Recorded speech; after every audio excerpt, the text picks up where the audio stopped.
What's up mga ka-Big Bites? Talino talaga ng Warriors, nagpatalo pala sa Game 2. Pero bago ka sana magpatuloy sa panunood ay huwag mong kalimutang mag-subscribe sa aking YouTube channel. Bago ang balita tungkol sa Warriors at Timberwolves, isingit lang muna sandali natin ang balita tungkol kay Jason Tatum, dahil after nilang mag-choke at ma-0-2 sa New York Knicks, galit na galit bigla ang mga Celtics fans sa kanya. Overrated daw siya masyado at feeling superstar, hindi nga daw niya deserve na maglaro sa Celtics dahil sa klase ng laro niya. Lumulubog ang laro niya sa important game at talagang bumagsak ang performance niya ngayon. Kaya ang request ng mga fans ay bitawan na siya ng Celtics habang mataas pa daw ang trade value niya. Hindi na rin umaasa ang karamihan sa mga Celtics fans na makakapag-defend pa sila ng title dahil pangit ang laro ng paborito nilang team. Samantala, lumipat na tayo ngayon sa balita tungkol sa Game 2 ng Golden State Warriors at Minnesota Timberwolves.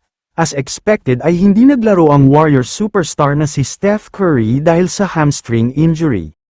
Kaya sa first quarter pa lang ay ramdam ng Warriors ang pagkawala ng kanilang superstar at ultimate shooter.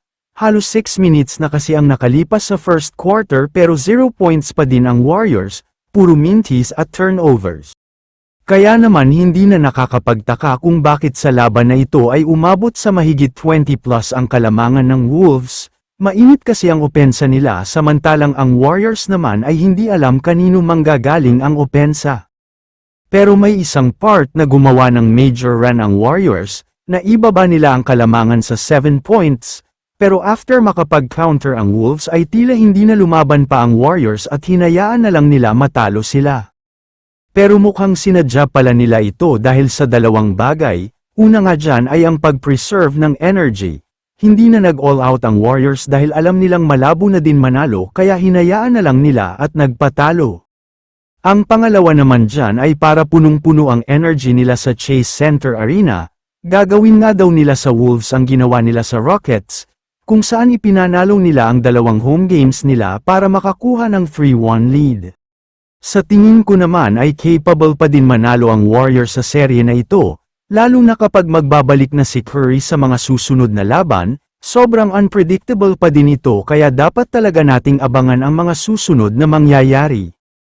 Kaya naman kung kayo ang tatanungin, ano ang masasabi nyo sa balitang ito? I-comment mo naman ang opinion mo tungkol sa tanong na ito. Dito na muna nagtatapos ang video na ito.